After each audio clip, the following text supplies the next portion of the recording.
أعوذ بالله من الشيطان الرجيم بسم الله الرحمن الرحيم السلام عليكم ورحمة الله وبركاته. إن الحمد لله نحمده ونستعينه ونستغفره ونستهديه ونعوذ بالله من شرور أنفسنا ومن سيئات أعمالنا. من يهده الله فهو المهتد ومن يضلل فلن تجد له وليا مرشدا. أشهد أن لا إله إلا الله وحده لا شريك له وأشهد أن محمدا عبده ورسوله. بلغ الرسالة وآدى الأمانة ونصح الأمة وتركها على محجة البيضاء ليلها كنهارها لا يزيغ عنها إلا هالك. أما بعد، معاشر المؤمنين رحمني ورحمكم الله جميعا. Marilah kita sering-sering memperbaharui keimanan dan ketakwaan kepada Allah Subhanahu wa ta'ala. Jadikanlah diri kita orang-orang yang selalu memperhatikan masa depan. Jadikanlah diri kita orang yang selalu mempersiapkan masa depan kita. Masa depan dalam artian masa depan kita tentang negeri akhirat, bukan masa depan tentang angan-angan dunia. Kita boleh berangan-angan dunia, tapi untuk akhirat kita. Kita boleh mempersiapkan dunia kita dengan tujuan untuk akhirat kita. Allah Subhanahu wa ta'ala berfirman, kata Allah Subhanahu wa ta'ala, ya ayyuhalladzina amanu taqullah, wahai orang-orang yang beriman, bertakwalah kalian kepada Allah Subhanahu wa ta'ala. Wal tandur nafsum ma qaddamat lighad, dan perhatikan diri kita, apa yang kita telah persiapkan untuk hari esok, untuk negeri akhirat. Wattaqullaha innallaha khabirum bima ta'malun. Allah Subhanahu wa ta'ala akan memberikan kita penjelasan semua apa yang telah kita lakukan, dinilai semuanya sama Allah Subhanahu wa ta'ala. Makanya dalam kita mempersiapkan negeri akhirat, seperti kita mempersiapkan dunia, kita nggak ingin sengsara hidup. Kita ketika melihat anak-anak kita sekolahnya nilainya kurang baik dan lain sebagainya, mulai kita mikir ke depan jauh. Nanti kalau gini terus gimana masa depannya? Maka banyak orang tua yang kemudian memasukkan anaknya dengan jurusan-jurusan yang menjanjikan tentang dunianya. Tapi banyak orang tua yang melupakan negeri akhiratnya, yang padahal ketika orang tua memperhatikan ini, bahkan setiap orang perhatikan ini, mereka akan saling bertemu dengan bahagia dan tidak saling bermusuhan. Tapi sebaliknya. Makanya subhanallah, coba perhatikan ketika orang tua memperhatikan, nasihatin anaknya tentang peringatan-peringatan yang terjadi di negeri akhirat kelak, maka anak itu berbakti kepada orang tuanya dengan sangat luar biasa bagusnya. Ada sebuah cerita yang begitu masyhur di mahkamah kerajaan Arab Saudi Arabia. Adik kakak berantem saling gugat gara-gara kepingin menarik hak asuh ibunya. Bukan suami istri gugat menarik hak asuh anak, tapi menarik hak asuh ibunya. Si adik kakak ini mengatakan kata kakaknya, ibu kita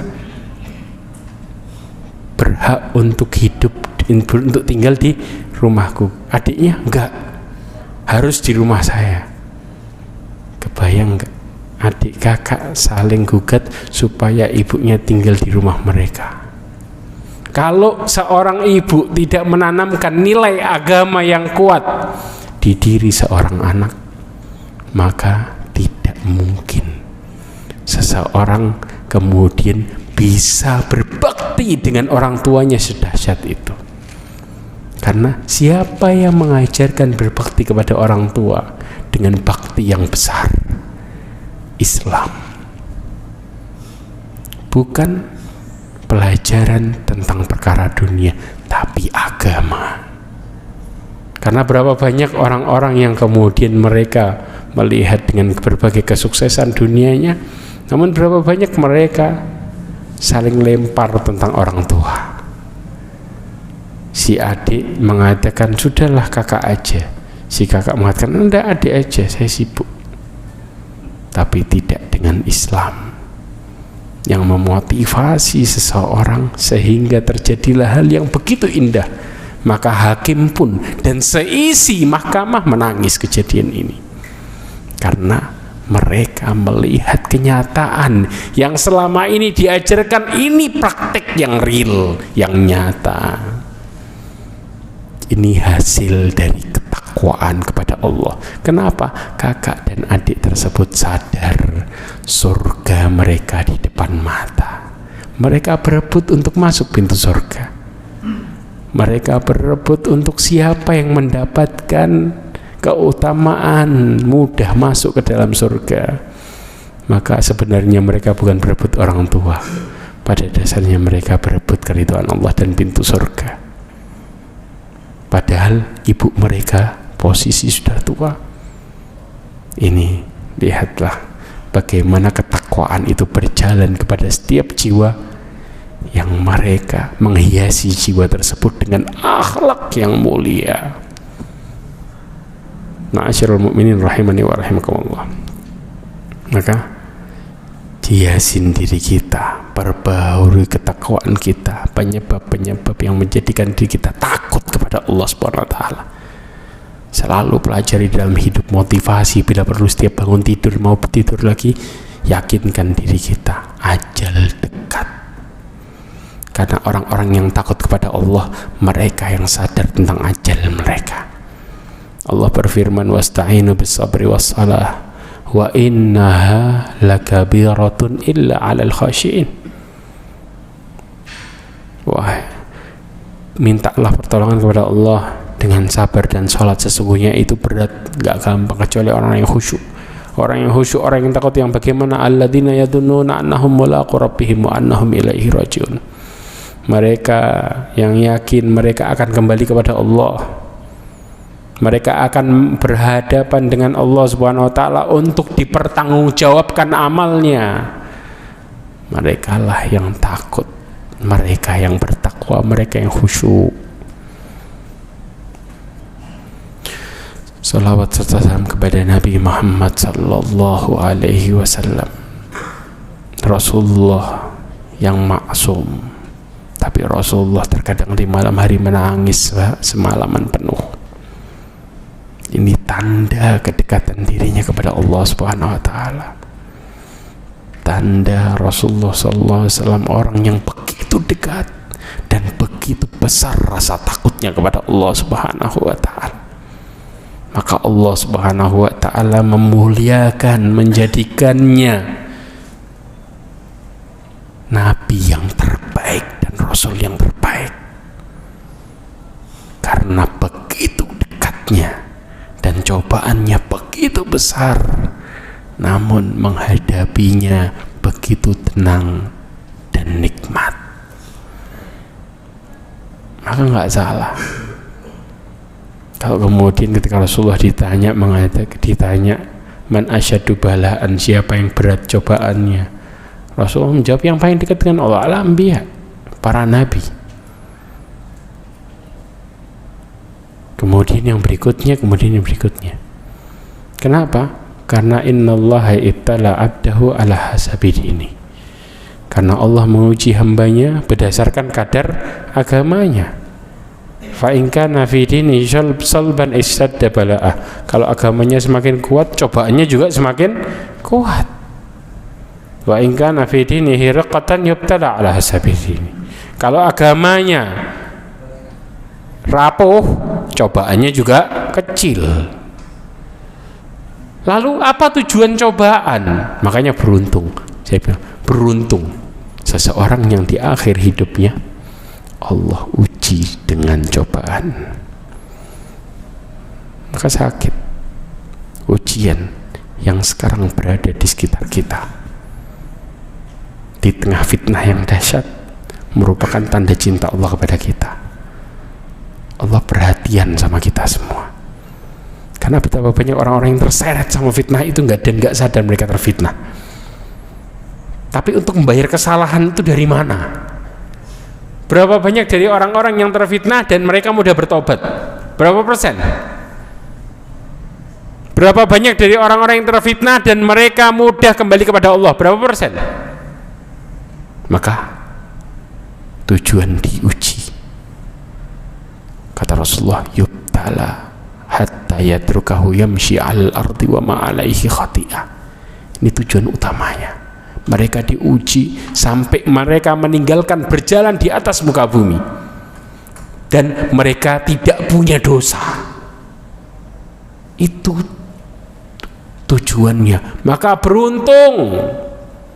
Makanya kemudian Rasulullah SAW ketika mengunjungi Ummu Al-Ala,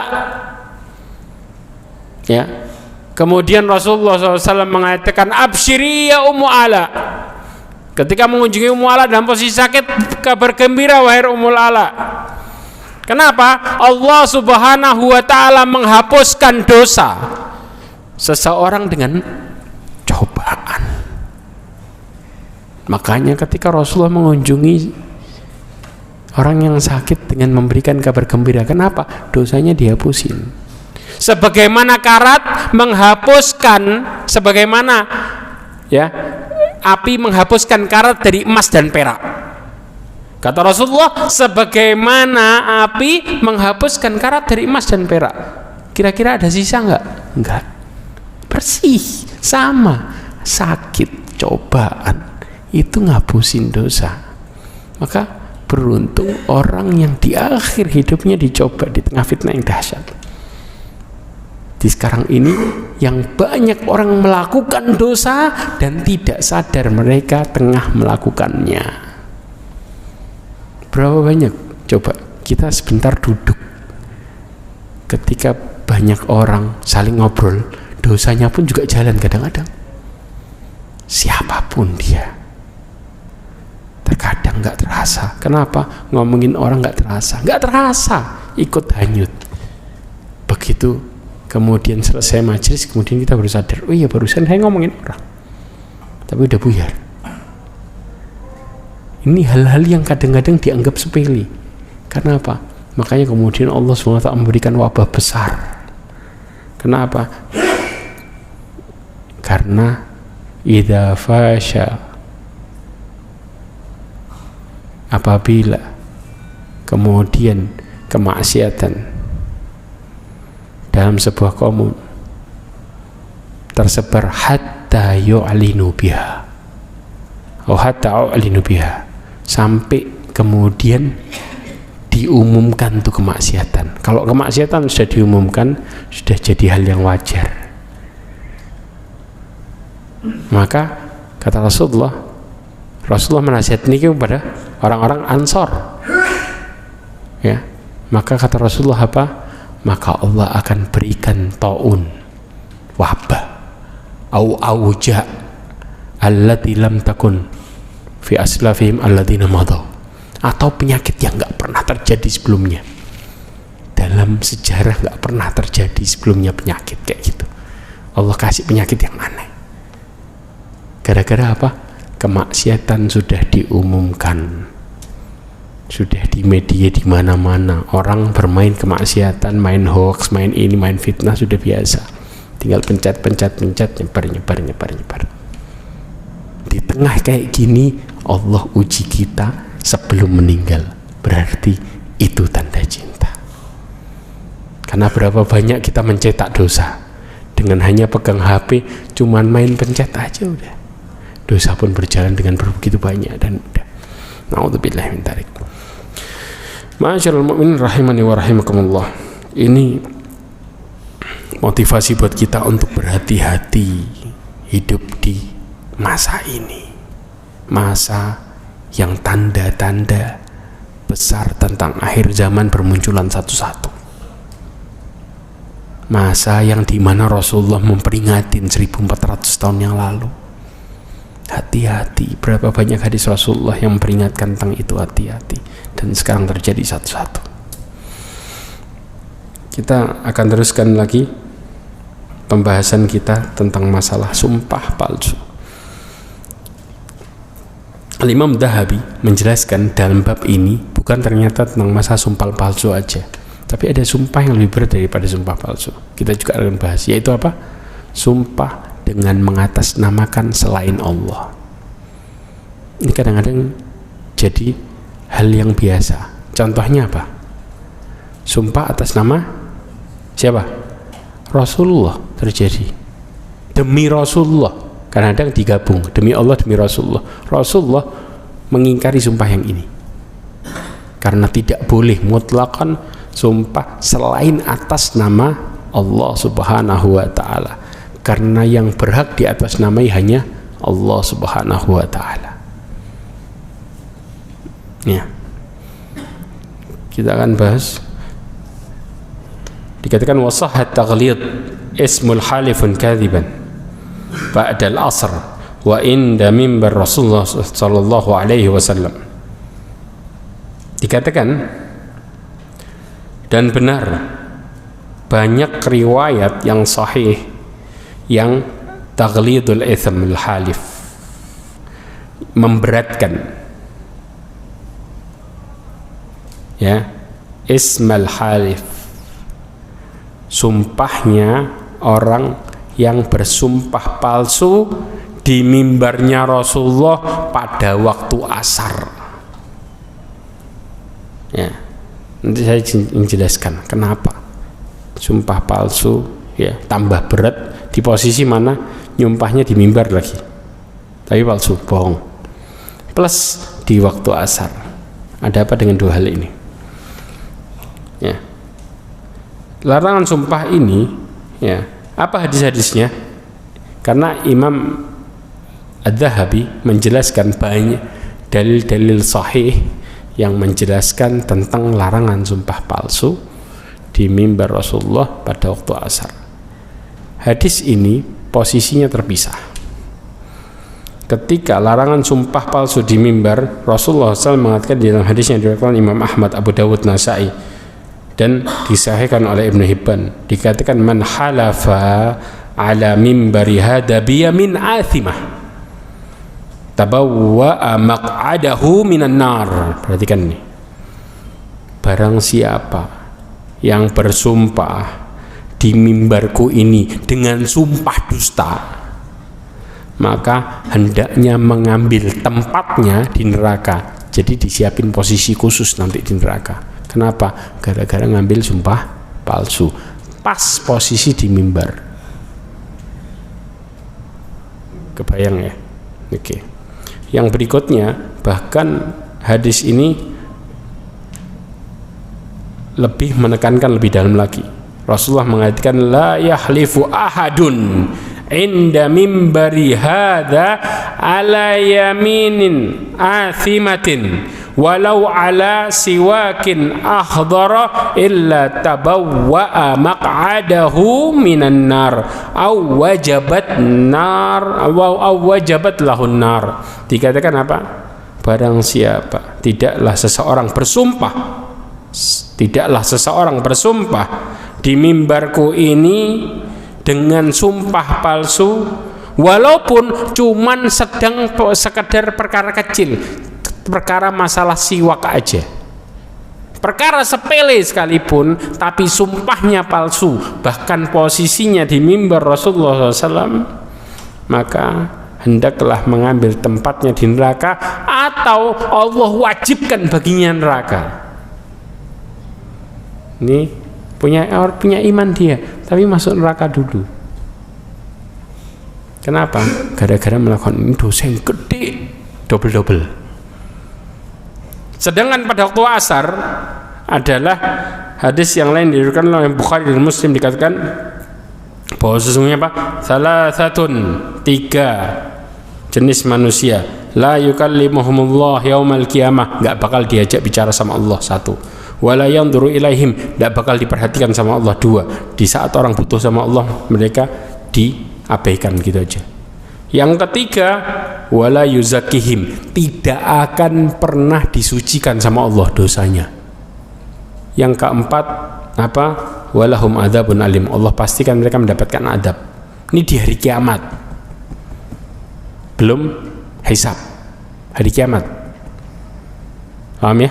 Nah, salah satunya adalah warajulun baya'a rajulan bisil'ati ba'dal asr, seseorang yang jual sama orang lain ya sebuah barang setelah asar.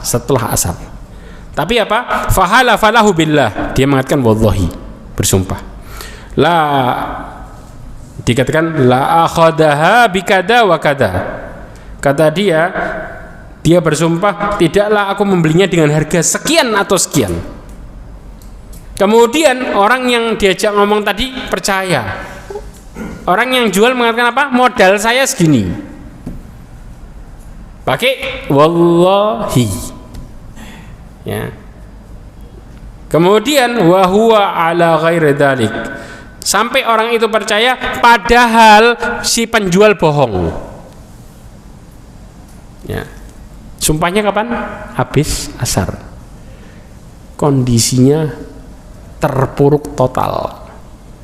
Sudah kemudian Allah nggak ajak ngomong, ya artinya dia berteriak-teriak di hari kiamat, di saat di padang mahsyar, Allah nggak perhatikan, nggak peduli. Ya, kemudian apa? Dan Allah tidak pernah perhatikan dia. Ya, doanya udah ketolak, dia mau minta apapun nggak peduli Allah, kemudian tidak diperhatikan dan tidak dibersihkan dari dosanya. Di saat orang lain kepengin naungan karena diampuni, tidak dengan orang ini. Ya. Nah, kita sekarang bicara, kenapa kok dikatakan waktu asar? Kenapa kok ancamannya berat, double? Yang pertama, waktu asar merupakan keutamaan tersendiri dibanding salat-salat yang lain. Kenapa? Rasulullah SAW mengatakan di dalam hadisnya yang diriwayatkan oleh Bukhari dan Muslim, dalam sahihain disebutkan apa? Idza nadhara ilal qamar lailatul badr. Ketika Rasulullah kadang-kadang ngelihat ke bulan, ya, dalam waktu bulan kalau lagi bundar besar disebut apa? Purnama. Bulan purnama. Kemudian Rasulullah mengatakan, amma innakum satarawna rabbakum kama tarawna hadzal qamar. Kata Rasulullah, kalian nanti akan melihat Allah, ketemu sama Allah kayak kalian ngelihat bulan ini, nggak pakai desek-desekan, ngelihat dari gini aja udah kelihatan jelas nanti. Tapi kapan tuh?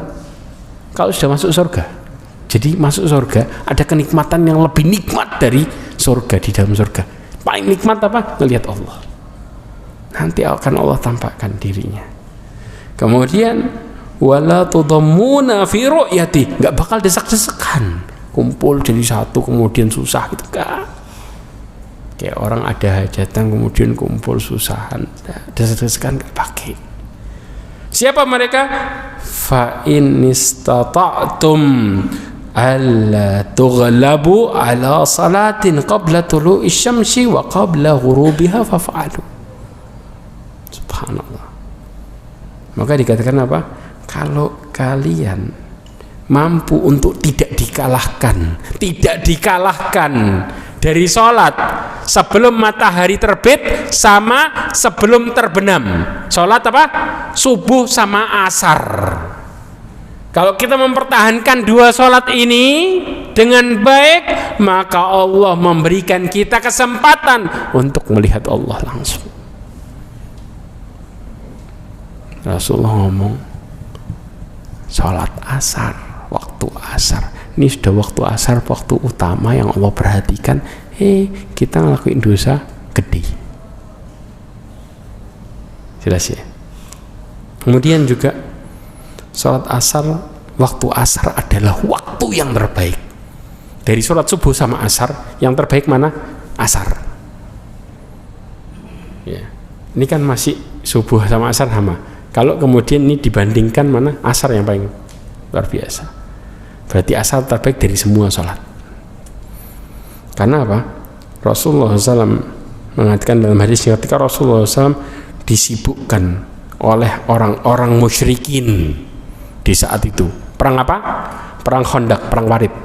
Kan Rasulullah berusaha untuk gali parit dan lain sebagainya. Waktu itu perang paling berat tuh. Kemudian Rasulullah mengatakan, syaghaluna an salatil wusta. Mereka menyibukkan kita dari salat asar, salat tengah. Ya.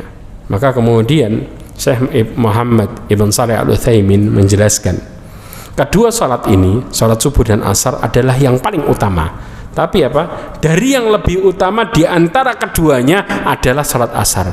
Allah kasih rekomendasi secara khusus di dalam Al-Quran surat Al-Baqarah 238. Kata Allah Subhanahu wa taala, hafidhu ala salawati was salatil wusta. Hafidhu ala salawat, jagalah salat-salat dan salat tengah. Dari salat-salat itu kemudian Allah nyebutin khusus salat tengah. Salat wusta ini adalah salat asar. Kemudian ditutup dengan waqumu lillahi qanitin. Berdirilah di hadapan Allah dalam keadaan taat. Ini yang terjadi. Di posisi waktu paling utama kita berbuat dosa gede. Lah kebayang. Padahal waktunya, makanya subhanallah, waktu hari Jumat yang paling terkabulnya doa kapan? Antara asar, habis asar. Padahal Jumat itu adalah hari yang paling utama. Kemudian di hari yang paling utama ada waktu yang paling utama, habis asar. Nah ini apa? Pas tepat lagi waktu paling utama, sumpah palsu. Kebayang nggak? Kondisinya gimana? Karena dia gampang lagi kita ngobrol nih, asal paling banyak orang kadang-kadang ngumpul mau maghrib ngobrol, nggak terasa. Wallahi, terus kemudian ngomong bohong. Na'udzubillahi min dzalik. Harusnya catatan kita jadi catatan baik, ini berubah jadi catatan buruk di waktu afdol untuk melakukan hal yang terbaik. Kebayang ingkar Allah SWT murkanya sama hamba ini. Jelas ya. Kemudian orang yang meninggalkan sholat asar, apalagi kemudian orang yang melakukan dosa, orang yang meninggalkan sholat asar diancam dengan ancaman yang dahsyat. Rasulullah mengatakan, man taraka salatul asar faqad habita amaluh. Hadis riwayat Bukhari. Barang siapa yang melakukan salat asar, Allah batalin amalannya. Allah batalin amalannya. Ditolak. Ninggalin salat asar. Satu. Ancaman kedua, Rasulullah mengatakan di dalam hadis riwayat Bukhari dan Muslim, alladzi tafutuhu salatul asar ka'annama wutira ahlahu wa malah. Seseorang ya yang mereka terlewatkan salat asar, terlewatkan ketiduran, naudzubillah min dzalik, ya sengaja dan sebagainya, terlewatkan salat asar, maka seperti orang yang kehilangan harta secara total sama keluarganya. Dia ditinggalin semua dan hidup sendirian tuh orang. Persis kayak gitu. Tahu Nabi Sulaiman? Nabi Sulaiman memeriksa kuda-kudanya, yang kuda terbang itu, ketinggalan salat apa? Salat apa? Asar. Apa yang dilakukan sama Nabi Sulaiman? Ini gara-gara melalaikan Allah, disembelih semuanya. Salat asar disembelih semua sama Nabi Sulaiman. Akhirnya Allah gantikan pengorbanannya dengan angin yang bisa ditundukkan. Tuh angin mau kemana? Tinggal diomongin jalan. Subhanallah. Lihat, asar. Kemudian juga waktu asar yang lebih luar biasa dahsyatnya lagi. Kepengen kita kemudian ditutup dengan penutup su'ul khotimah. Ya. Kenapa? Salat asar ada waktu asar, waktu diangkatnya amal. Jadi Allah mengangkat amal, disetorkan itu pada waktu asar.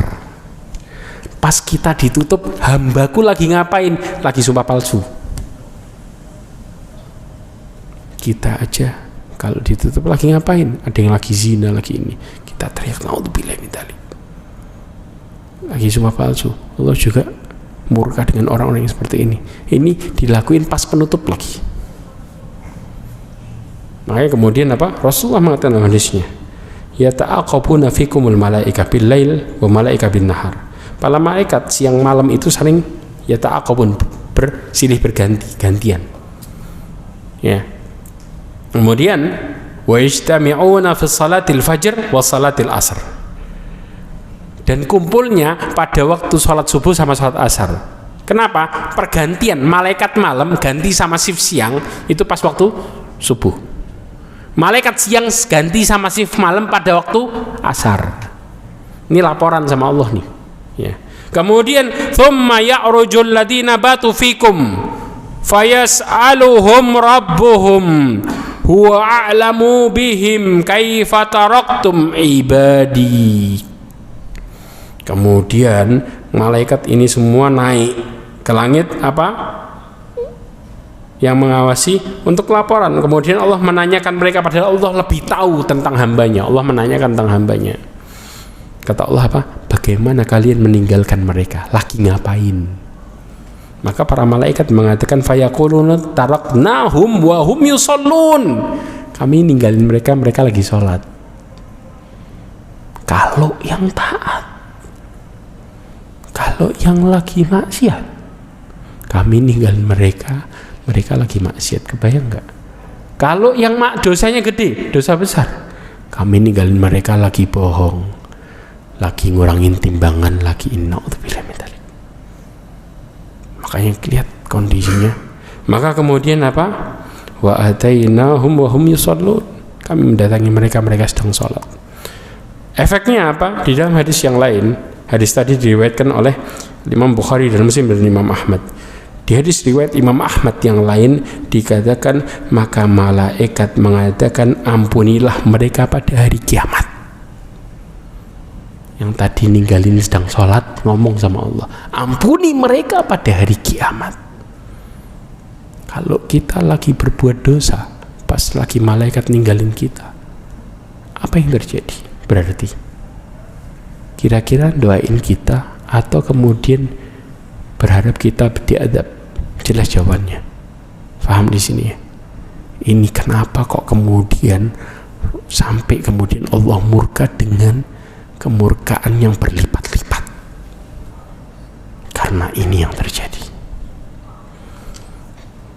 Yang berikutnya tadi berkaitan dengan mimbar. Ada apa dengan mimbar Rasulullah SAW? Ya, Rasulullah mengatakan, ma baina baiti wa mimbari raudhatun min riyadil jannah.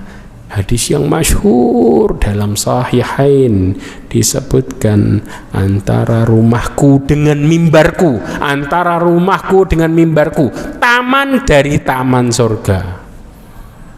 Para ulama mengartikan ini dengan macam-macam pengertian. Ada yang mengatakan bahwa sesungguhnya Allah Subhanahu wa taala menjadikan nanti tempat itu raudhah, diangkat ke surga, kemudian dihiasi jadi taman. Pengertian yang ada di dalam hadis. Ada yang mengatakan Rasulullah mengajarkan ilmu di situ. Sedangkan majelis ilmu disebut dengan Raudhatul Jannah, taman surga. Maka lihat keutamaannya. Ya. Kemudian dikatakan dari Yazid ibn Abi Ubaid, dia berkata, aku mendatangi Salamah ibn Aqwa. Ya. Lalu aku sholat di Raudhatus Syarifah. Ya, di Raudhatus Syarif. Raudhah taman surga yang mulia. Yang dimaksud apa? Antara mimbar Rasulullah, mimbar Termasuk nggak mimbar? Termasuk. Antara mimbar sama rumah Rasulullah. Sholat di situ. Kemudian aku berkata, wahai Abu Muslim. Yang dimaksud siapa? Salamah ibn Aqwa. Wahai Abu Muslim, mengapa engkau sengaja sholat di Raudhah? Ia lantas menjawab, aku pernah melihat Rasulullah SAW bersengaja sholat di Raudhah. Hadis diriwayatkan oleh Bukhari dan Muslim. Subhanallah. Lihat kondisi ini, mereka manfaatin itu buat sholat, karena subhanallah, sampai ulama yang lain mengatakan keutamaan Raudhah, Allah turunkan ketenangan di situ. Memang subhanallah, orang-orang yang masuk Raudhah mereka merasakan sholatnya dengan dahsyat. Ini dalam posisi ketenangan Allah berikan keutamaan banyak, ada orang yang kemudian buat dosa gede di situ dengan sumpah palsu. Gimana Allah nggak murka? Seharusnya mereka melakukan ketaatan diganti sama maksiat yang gede. Harusnya melakukan ketaatan yang besar, di tengah ketenangan mereka ganti sama maksiat yang besar. Jelas di sini gambarannya. Maka yang terjadi, hidup mereka hancur dengan jaminan neraka dari Allah, jaminan. Ya. Ma'asyiral mu'minin rahimani wa rahimakumullah. Bahkan Syekh Muhammad Ibn Shalih Al-Utsaimin mengatakan secara umum Masjid Nabawi memiliki pahala yang sama. Berapa? 1000 kali secara umum. Salat 1000 kali. Bahkan Madinah secara umum memiliki keutamaan ketika kita melakukan kebaikan di dalamnya dilipat gandakan, sampai Rasulullah pernah mengancam dengan mengatakan, kata Rasulullah SAW, bahwa sesungguhnya Madinah itu haram ma bainal iri wa thawr. Sesungguhnya Madinah tanah haram, tanah yang Allah muliakan, antara gunung Ir sama gunung Thawr, itu batasan tanah haramnya. Kemudian Rasulullah mengatakan, man ahdatsa fiha, seseorang yang secara umum dalam kota Madinah, kita belum bicara masjid nih, orang yang secara umum di dalam kota Madinah melakukan dosa, awa muhditsan, atau melindungi orang yang berbuat dosa, dukung, dia nggak ngelakuin tapi dukung, bodoh, sama ya, la'anahullah, Allah melaknat, wal malaikati, semua malaikat melaknat, wan nasi ajmain, semua manusia melaknat, la yuqbalullahu minhu sarfan wala adla, Allah tidak menerima amalannya yang wajib ataupun yang sunnah. 5 ancaman langsung sekaligus. Secara umum kita ngelakuin kemaksiatan di mana? Dalam kota Madinah. Apalagi ini ceritanya di kota Madinah yang paling utama apa? Masjid Nabawi. Di titik yang paling utama kita ngelakuin di situ. Kebayang nggak? Ya. Ulama mengatakan tentang hadis ini, mengatakan Allah lipat gandain dosa dengan lipatan yang luar biasa ketika mereka melakukan kemaksiatan itu. Kenapa? Karena Allah motivasi kita melakukan amal soleh di saat itu dengan gede-gedean. Lihat orang-orang yang masuk kota Madinah, mereka merasakan kebahagiaan yang mereka nggak rasakan di tempat lain. Di saat tengah kebahagiaan yang kita punya kesempatan melakukan amal soleh besar-besarnya, dibalik jadi maksiat. Ya. Ini dimaksud. Makanya kalau kayak kita gambaran orang yang masuk masjid berzina tengah masjid. Di tempat sholat lagi, kebayang kita teriak di saat itu dan nggak terima, ini ngelakuin dosa gedenya ya di tempat Raudhah lagi, pas asar lagi, berarti apa? Jiwa orang tadi benar-benar mati, jelas ya. Maka Allah ancam dengan ancaman yang berlipat gak, dan itu sebuah hal yang masih Allah merahmati, gak Allah hancurin hidupnya secara total. Dalam artian apa? Allah mengancam di hari kiamat supaya mereka takut hidupnya. Ya, kalau kita ngelihat kondisi yang seperti ini, manusia kita lihat yang mereka melakukan kesalahan besar di dalam masjid, kita semua mungkin akan menghakimi mereka. Tapi Allah masih mengancam mereka dengan ancaman yang dahsyat, berharap mereka bertobat. Paham di sini ya? Rahmat Allah yang dahsyat sini. Ma'asyiral mu'minin rahimani wa rahimakumullah. Kemudian, nah sekarang pembahasan tentang orang yang bersumpah tapi bersumpahnya selain nama Allah, lebih parah. Kata Rasulullah apa? Ini lebih parah ancamannya. Rasulullah mengatakan man halafa, hadis riwayat Abu Daud dan Tirmidzi, bi ghairillah faqad kafar au asyrak. Kata Rasulullah, barang siapa yang bersumpah selain atas nama Allah, lihat, selain atas nama Allah, siapapun itu, ya, selain atas nama Allah, maka mereka telah kafir atau syirik. Ya, posisinya sama. Orang yang syirik meninggal dihukumi sebagai orang kafir. Kenapa? Karena Allah menghapus semua amalannya. Yang meninggal dalam posisi belum taubat dihapus amalannya sama Allah. Ya, orang kafir sama. Mereka yang belum diakuin amalannya. Apa bedanya nih? Hah? Dihukumi dengan hukuman seperti itu. Ya, makanya subhanallah, ini perkara yang berat. Makanya tahu nggak? Ya, seseorang yang kemudian melakukan ini sampai Allah turunkan ayat. Nanti kita akan bahas tentang ayatnya. Ya. Sebelumnya Rasulullah SAW mengatakan dalam hadis riwayat Bukhari dan Muslim. Kata Rasulullah, Inna Allah Ta'ala yanhaakum an tahlifu bi abaikum faman kana halifan falyahlif billah aw liyasmut. Sesungguhnya Allah Subhanahu wa taala, kata Rasulullah, hadis riwayat Bukhari dan Muslim, dalam sahihain disebutkan, melarang kalian untuk bersumpah atas nama orang tua kalian. Ini Rasulullah menjelaskan, ya. Maka barang siapa yang melakukan sumpah itu, bersumpah dengan itu, maka hendaklah dia merubah dan bersumpah atas nama Allah, atau lebih baik diam. Lebih baik diam, tidak usah pakai sumpah. Ya. Abdullah ibn Mas'ud mengatakan, kalau aku bersumpah dengan menyebut nama Allah kemudian bohong, itu lebih aku sukai daripada aku jujur tapi bersumpah atas nama selain Allah. Abdullah bin Mas'ud, seorang sahabat yang luar biasa mulianya. Siapa yang nggak tahu Abdullah bin Mas'ud? Kenapa dia mengatakan ini? Karena konsekuensinya orang jujur tapi bersumpah atas nama selain Allah, Allah hukumi mereka dengan kesyirikan dan kekafiran. Tapi kalau orang yang bersumpah bohong, ya, mereka dihukumi syirik gak? Enggak. Paham ya? Karena konsekuensinya lebih berat daripada kemudian bersumpah atas nama Allah tapi bohong. Bersumpah bohong, ya, maka dia harus bayar apa? Kafarah. Jelas kafarahnya. Ada penggantinya di sini. Tapi kalau kemudian bersumpah, ya, kemudian atas nama selain Allah, konsekuensinya kita bisa keluar dari jalur langsung. Bahkan fatwa Syekh Shalih Ibn Utsaimin, dia mengatakan, saya pernah, kata Syekh Shalih Ibn Utsaimin mengatakan dalam Majmu'ul Fatawanya jilid 1, saya ingat dulu pernah melarang seorang laki-laki mengatakan demi Rasulullah, demi Nabi.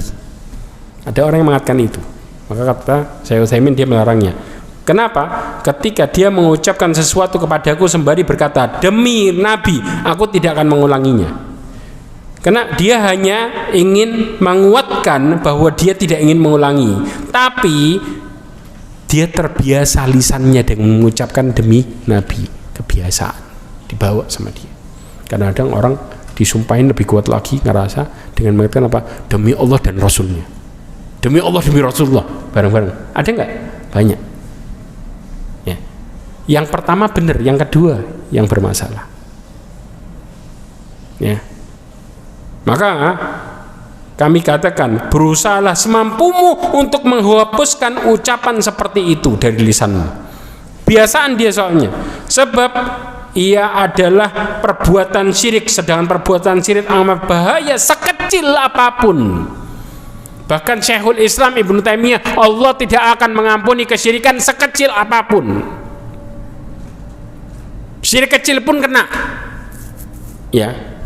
Karena keumuman ayat Rasulullah SAW, innallaha la yaghfiru ayyushraka bihi. Di sini nakiroh berarti semua masuk kesyirikan. Tidak ada pengecualian. Ini pemahaman Syekhul Islam Ibnu Taimiyah. Ya. Karena Syekhul Islam mengatakan sesungguhnya kesyirikan tidak akan diampuni Allah sekecil apapun. Ya. Dalil yang berikutnya dikatakan apa? Dari Abi Umamah bahwasanya Rasulullah SAW mengatakan man iqtata'a haqq imri'in muslimin biyamini faqad aujaba lahun nar wa harrama 'alaihi jannah. Barang siapa ya mengambil hak saudara muslim dengan sumpahnya, maka Allah akan mewajibkan baginya neraka dan diharamkan baginya surga. Ya, hadis riwayat Muslim. Kenapa? Karena Allah Subhanahu wa taala murka sampai menurunkan surat Ali Imran ayat 77 gara-gara kejadian ini. Allah turunkan satu ayat gara-gara kejadian ini. Perhatikan baik-baik. Dalam hadis yang diriwayatkan oleh Bukhari, ya, disebutkan dari Abdullah ibn Abi Aufa radhiyallahu an bahwasanya seseorang aqama sil'atan wa huwa fisuq. Dia menggelar, memasarkan barangnya di pasar sambil apa? Fahalafa billah laqad a'ta biha ma lam yu'ta li yuqi'a fiha rajulan minal muslimin. Dia ngomong, wallahi saya ini ngasih kamu harga dan saya nggak ngasih yang lainnya. Banyak nggak gombalan kayak gini nih? Banyak. Buat apa? Buat orang tuh ibah. Oh iya, pengen beli, berarti ini orang baik, saya dikasih khusus. Kenapa orang percaya? Gara-gara wallahi, gara-gara kata-kata itu dan cara yang seperti itu Allah menurunkan innal ladzina yashtaruna bi ahdillahi wa aymanihim thamanan qalila. Sesungguhnya orang-orang ya yang menukar janji Allah dan sumpah-sumpah mereka dengan harga yang murah. Sumpahnya dijual, diobral sama dia, sumpah atas nama Allah. Efeknya apa? Allah mengatakan ulaika la khalaqa lahum fil akhirah satu wa la yukallimuhumullah dua wa la yanzuru ilaihim yaumal qiyamah tiga wa la yuzakkihim empat wa lahum adzabun alim lima. Langsung ini balasannya orang yang ngobrol sumpah dengan dusta, ngobrol ya. Allah kasih 5 apa? Yang pertama, Allah Subhanahu wa ta'ala tidak akan memberikan bagian pahala di akhirat. 2 apa? Allah tidak akan berkata-kata dengannya, ngajak ngomong enggak. 2. 3, mereka tidak akan pernah apa? Melihat Allah Subhanahu wa taala. Yang punya kesempatan melihat memandang Allah dengan nikmat, mereka enggak bakal. 3. Keempat, Allah tidak akan mensucikannya dari dosanya. 4. Kelima, mereka akan mendapatkan adab yang pedih gara-gara ngobrol sumpah. Ya, yashtaruna bi adillah, mereka juga dibarengin dengan apa? Orang-orang yang ngobrol beli janji Allah dengan mudah, ya, ngingkarin. Allah, mereka sudah tahu janji Allah tapi ternyata ngingkarin semua. Lihat kondisinya, ada nggak celah mereka untuk istirahat dikit dari adab? Di posisi kejelekan 5 ancaman langsung. Ada celah mereka untuk mendapatkan kemudahan sedikit aja dari 5 ancaman langsung. Makanya hati-hati sama sumpah ya, hati-hati, jangan pernah kemudian kita ngobrol sumpah kita ngobrol sumpah selain nama Allah, kita syirik. Kita mengobrol sumpah dengan atas nama Allah, bohong, kita kena. Jadi nggak ada celah di sini. Makanya jangan main-main sama sumpah. Mudah-mudahan semua ini menjadikan diri kita semua ya menjadi orang-orang yang berlepas dari dosa-dosa besar yang seperti ini. Sebelum saya tutup, supaya kita kalau terlanjur contoh kita mengatakan demi Rasulullah, atau kadang-kadang orang yang mengatakan demi Ka'bah, cara menghapuskan ini supaya kita nggak kena. Karena kebiasaan. Karena Rasulullah mengatakan yang diriwayatkan Bukhari dan Muslim, man halafa faqala fi halifihi, barang siapa yang bersumpah, dia mengatakan di sumpahnya Wallata wal Uzza. Ini orang-orang jahiliyah dulu ketika masuk ke Islam kadang-kadang keceplosan demi Lata dan demi Uzza. Kemudian Rasulullah mengatakan falyaqul, maka hendaklah dia mengatakan la ilaha illallah, ucapin syahadat. Orang yang bersumpah atas nama makhluk supaya sumpahnya bisa batal, mereka nggak terkena kesyirikan tadi, mereka mengucapkan syahadat la ilaha illallah. Ini untuk balik lagi. Jelas ya di sini ya. Mudah-mudahan Allah Subhanahu wa taala menjauhkan kita dari murka Allah Subhanahu wa taala yang begitu mengerikan. Mudah-mudahan Allah merahmati diri kita semua, menjauhkan diri kita dari kesyirikan, menjauhkan keluarga kita dari kesyirikan, serta menutup hidup kita dengan husnul khatimah dan mendapatkan kedudukan surga yang tinggi di hadapan Allah Subhanahu wa taala. Amin ya rabbal alamin. Ini yang bisa saya sampaikan, kurang lebihnya mohon maaf. Subhanakallahumma wa bihamdika asyhadu an la ilaha illa anta astaghfiruka wa atubu ilaik. Wassalamualaikum warahmatullahi wabarakatuh.